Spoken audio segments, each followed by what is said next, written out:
ಸುಮಾರು 100 ಕೋಟಿ ಭಾರತೀಯರ ಬಳಿ ಹಣವೇ ಇಲ್ಲ. ಅಗತ್ಯಕ್ಕಿಂತ ಹೆಚ್ಚು ಖರ್ಚು ಮಾಡುವ ಸಾಮರ್ಥ್ಯವೇ ಇಲ್ಲ. ಕೇವಲ 13 ಕೋಟಿ ಜನರು ಮಾತ್ರ ಭಾಗ್ಯವಂತರು.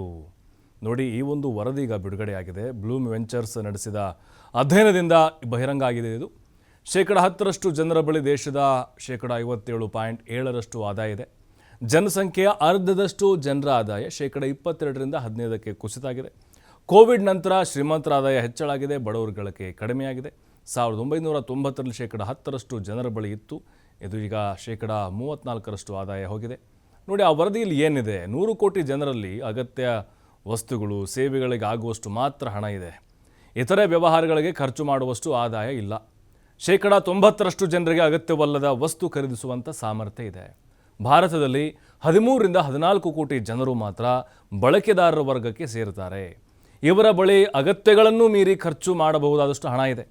ಭಾರತೀಯ ಬಳಕೆದಾರ ಮಾರುಕಟ್ಟೆಯಲ್ಲಿ ವ್ಯಾಪಕವಾಗಿ ವಿಸ್ತರಿಸ್ತಾ ಇಲ್ಲ. ಸಂಪತ್ತು ಕೆಲವೇ ಕೆಲವು ಜನರ ಬಳಿ ಹೆಚ್ಚೆಚ್ಚು ಕೇಂದ್ರೀಕರಣಗೊಳ್ತಾ ಇದೆ. ಕಂಪನಿಗಳು ಕೂಡ ಕೇವಲ ಶ್ರೀಮಂತರನ್ನ ಗುರಿಯಾಗಿಸಿಕೊಂಡು ಉತ್ಪನ್ನವನ್ನು ತಯಾರಿ ಮಾಡ್ತಾ ಇದ್ದಾವೆ. ದುಬಾರಿ ಉತ್ಪನ್ನಗಳನ್ನು ತಯಾರಿಸ್ತಾ ಇದ್ದಾವೆ. ಐಷಾರಾಮಿ ಮನೆಗಳು, ದುಬಾರಿ ಸ್ಮಾರ್ಟ್ಫೋನ್ಗಳ ಮಾರಾಟದಿಂದ ಇದು ಸಾಬೀತಾಗಿದೆ. ಆದರೆ ದೇಶದಲ್ಲಿ ಮಿತ ದರದ ಉತ್ಪನ್ನಗಳ ಮಾರಾಟ ಕುಸಿತಾ ಹೋಗ್ತಾ ಇದೆ. ಹಾಗಾದರೆ ಏನಿದು ಎ ಆಕಾರ? ಕೊರೋನಾ ಬಳಿಕ ಭಾರತವು ಎ ಆಕಾರದಲ್ಲಿ ಚೇತರಿಕೆ ಕಂಡಿದೆ. ಅಂದರೆ ಶ್ರೀಮಂತರು ಹೆಚ್ಚೆಚ್ಚು ಸಂಪತ್ತು ಗಳಿಸುತ್ತಾ ಹೋಗ್ತಾರೆ, ಬಡವರ ಖರೀದಿ ಸಾಮರ್ಥ್ಯ ಕುಗ್ಗುತ್ತಾ ಹೋಗುತ್ತೆ. ನೋಡಿ, ಇದು ನಿಜ. ಹೌದು, 90%,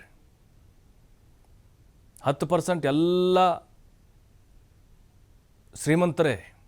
ಅಂದರೆ ಇಲ್ಲಿ ಇವರು ಉಳಿದಂಥವರು 100 ಕೋಟಿ ಜನರಲ್ಲಿ ಹಣನೇ ಇಲ್ಲ ಅಂತಲ್ಲ, ಅವ್ರಿಗೆ ಬದುಕು ನಡೆಸುವಷ್ಟಿದೆ.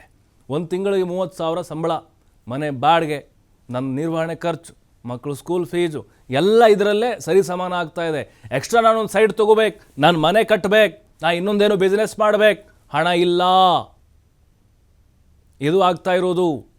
ಉಳಿದಂತೆ 10% ಏನಿದಾರಲ್ವಾ, ಅವ್ರ ಹತ್ರ ಅವರ ಸಾಮರ್ಥ್ಯಕ್ಕಿಂತ, ಅವರ ಅಗತ್ಯಕ್ಕಿಂತ ಹೆಚ್ಚಿನದನ್ನು ಕೊಂಡುಕೊಳ್ಳಿಕ್ಕೆ ಅವ್ರಿಗೆ ಅವಕಾಶಗಳಿದ್ದಾವೆ.